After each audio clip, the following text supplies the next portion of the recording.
नमस्कार विद्यार्थी मित्रांनो. आरबीआय असिस्टंट भरती 2026 फायनली जाहिरात आलेली आहे. सर्वात महत्त्वाचं सांगायचं म्हणजे परीक्षा मराठीमध्ये होणार आहे. पोस्टिंग महाराष्ट्रात होणार आहे आणि महाराष्ट्र राज्याला यावर्षी सर्वात जास्त जागा देण्यात आलेल्या आहेत. तुमचं स्वागत आहे राजयोग अकॅडमीच्या या यूट्यूब चॅनलवर. जर तुम्ही या चॅनलवर नवीन असाल तर लवकरात लवकर सबस्क्राईब करून घ्या. आपण ह्या आरबीआय असिस्टंट भरती 2026 विषयी पूर्ण माहिती घेणार आहोत. चला, आता इथं काही महत्त्वाच्या तारखा तुम्हाला लक्षात ठेवायच्यात. आजपासून म्हणजे फेब्रुवारी 2026 पासून 8 मार्च 2026 पर्यंत अर्ज भरण्याची तारीख आहे. तुम्ही जर हा व्हिडिओ नंतर पाहत असाल तर 16 फेब्रुवारी पासून ऑलरेडी फॉर्म भरण्याची तारीख चालू झालेली आहे. परीक्षा शुल्क भरण्याची तारीख जी आहे ती 16 फेब्रुवारी ते 8 मार्च 16 फेब्रुवारी ते 8 मार्च या कालावधीमध्ये आपल्याला ही परीक्षा शुल्क भरण्याची तारीख आहे.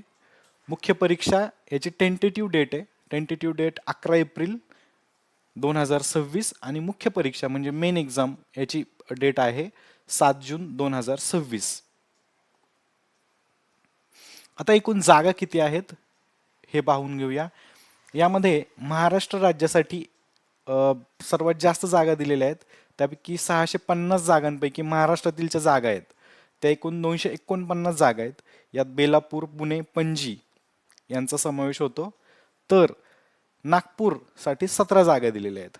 तर खूप इम्पॉर्टंट आहे, पुणे, पणजी आणि बेलापूर अशा सिटी सारख्या एरियामध्ये हे सगळे ऑफिस आहेत हे आहेत. आणि नागपूरला 17 आणि मुंबई भागासाठी 249 जागा.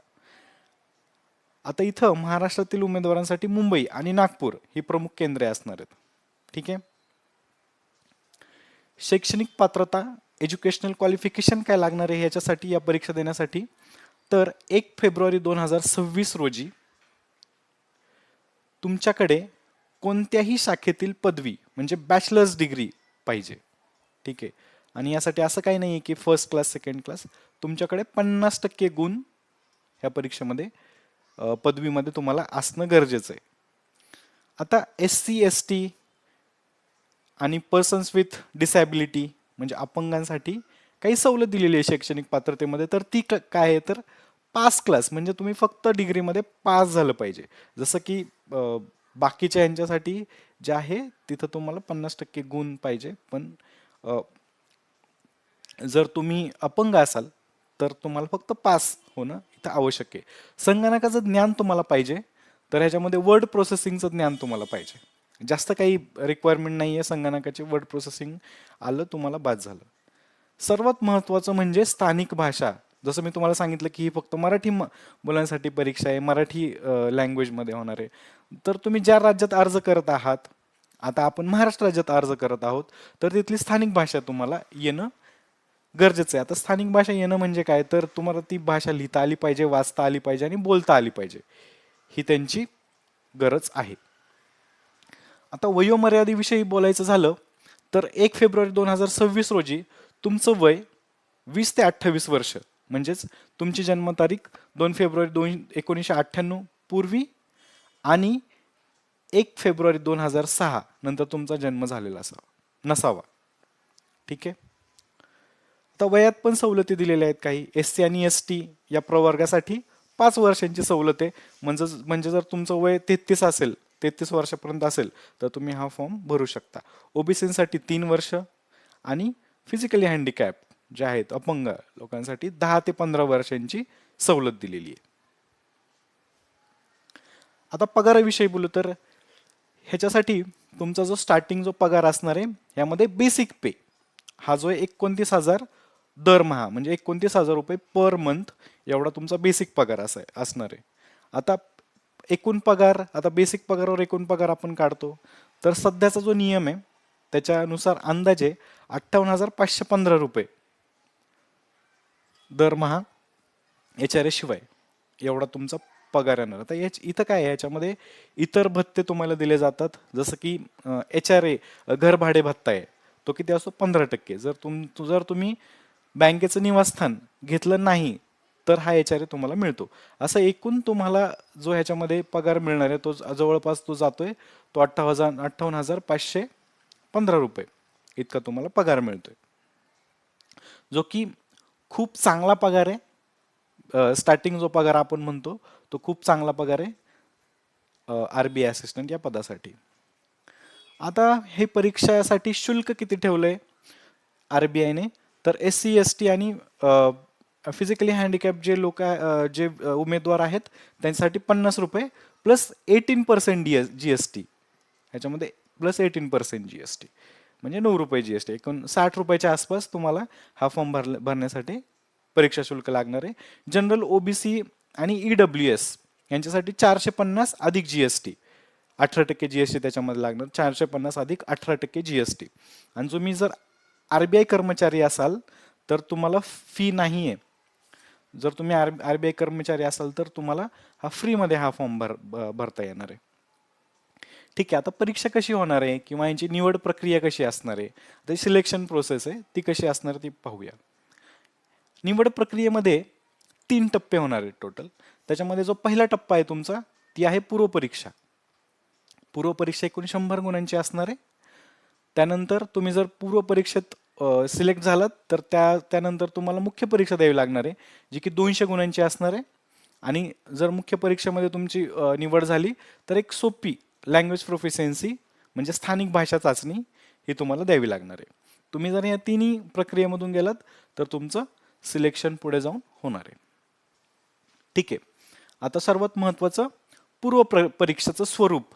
पूर्वपरीक्षा तुमची कशी असणार आहे, तर पूर्वपरीक्षेमध्ये तुम्हाला एकूण 60 मिनिटं म्हणजे 1 तास वेळ दिलेला आहे. ह्या 60 तासांमध्ये एकूण 100 प्रश्न आहेत तुमचे, बरोबर. एकूण गुण 100 असणार म्हणजे एका मार्काला 1 प्रश्न असे. आता त्याच्यामध्ये कुठले कुठले सब्जेक्ट तुम्हाला आहेत, तर English language, numerical ability, reasoning. ठीक आहे, तर ह्याच्यामध्ये काय आहे, इंग्रजी भाषा. पूर्वपरीक्षेमध्ये तुम्हाला इंग्रजी भाषेचे प्रश्न येणार आहेत ज्याच्यामध्ये तुमची वोकॅब्युलरी, ठीक आहे, त्यानंतर इंग्रजी व्याकरण हे शब्द असणार आहेत.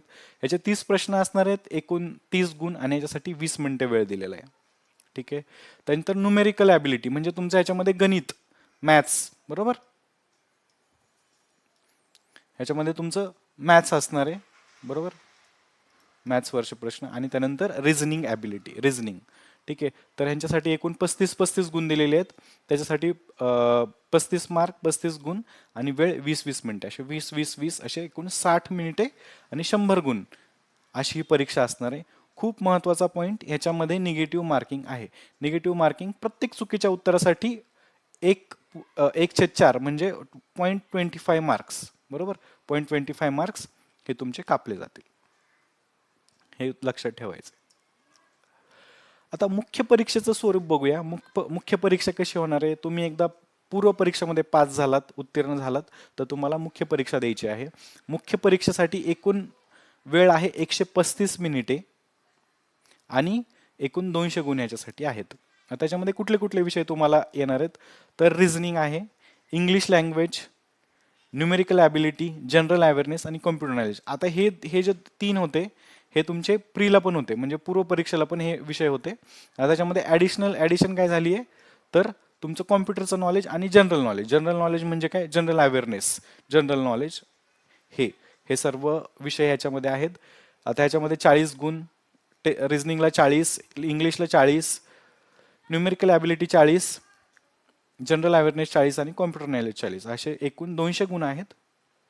200 प्रश्न, 200 गुण आणि एकूण 135 मिनिटे वेळ, म्हणजे 2 तासांपेक्षा जास्त वेळ याच्यामध्ये तुम्हाला आहे. ठीक आहे, आता परीक्षेची तुमची भाषा काय असणार आहे आणि लँग्वेज काय असणार आहे, ह्याच्यामध्ये लँग्वेज प्रोफिशियन्सी टेस्ट आहे ही. तर हे कसं असणार आहे हे बघूया. परीक्षेचं जे माध्यम आहे तुमचं, आता इंग्रजी भाषा, तुम्ही इंग्रजी भाषा जर सोडून बाकीचे जे इतर पेपर आहेत ते इंग्रजी, हिंदी व मराठी, म्हणजे मराठी इथं भाषा आहे, इंग्रजी, हिंदी, मराठी या तिन्ही भाषांमध्ये तुम्हाला ही परीक्षा देता येणार आहे महाराष्ट्रातील सर्व केंद्रांवरती. ठीक आहे, तर ज्यांना इंग्रजीची खूप भीती वाटते अशांसाठी मराठी आणि हिंदी हे दोन्ही भाषा तिथे आहेत. फक्त इंग्रजीची जी भाषा आहे, इंग्रजीचा जो पेपर असणार आहे तो इंग्लिशमध्ये असणार आहे. ठीक आहे. नंतर लँग्वेज प्रोफिशियन्सी टेस्ट हे काय आहे? जर मुख्य परीक्षेमधून निवड झाली तुमची, ठीक आहे, तर त्यांच्यासाठी ही टेस्ट देणं खूप गरजेचं आहे. जसं आपण आधीच बोललोय की ही जी परीक्षा आहे ही महाराष्ट्रातील मराठी मुलांसाठी आहे. तर तुम्ही जर मुंबई ऑफिससाठी असाल तर मराठी किंवा कोकणी भाषा ही तुम्हाला आली पाहिजे. ठीक आहे, या टेस्टमध्ये तुम्ही पास होणार. आणि नागपूर ऑफिससाठी मराठी आणि हिंदी ह्या दोन्ही भाषा. तर इथे किंवा तुम्हाला जर मराठी किंवा कोकणी ह्या भाषा येत असतील किंवा मराठी किंवा हिंदी ह्या भाषा येत असतील तर तुम्ही ही टेस्ट नक्की पास करणार. ठीक आहे. जर तुम्हाला ह्या भाषा आल्या नाहीत तर तुम्ही ह्या परीक्षेमध्ये अपात्र ठराल. ठीक आहे. तर ही होती सगळी ह्या परीक्षेविषयीची माहिती. ठीक आहे. आता ह्या परीक्षेची नोटिफिकेशन जी RBIने टाकलेली आहे ती मी खाली लिंकमध्ये देत आहे. ठीक आहे, ती तुम्ही बघून घ्या. ठीक आहे. राजयोग अकॅडमीच्या ह्या यूट्यूब चॅनलवर आपण गणित, रिझनिंग तसेच अशा ज्या परीक्षा येतात, ठीक आहे, तर त्यांच्या नोटिफिकेशन्स, त्यांच्या जाहिराती हा पोचवण्याचा प्रयत्न करत असतो. अशा जाहिराती किंवा नोटिफिकेशन ज्या असतील परीक्षांच्या त्या तुम्हाला हव्या असतील तर ह्या यूट्यूब चॅनलला नक्की सबस्क्राईब करा, जेणेकरून लवकरात लवकर तुम्हाला अशा जाहिराती पाहायला मिळतील. चला भेटूया नेक्स्ट व्हिडिओमध्ये. तोपर्यंत चांगला अभ्यास करत राहा, हॅप्पी राहा. जय हिंद.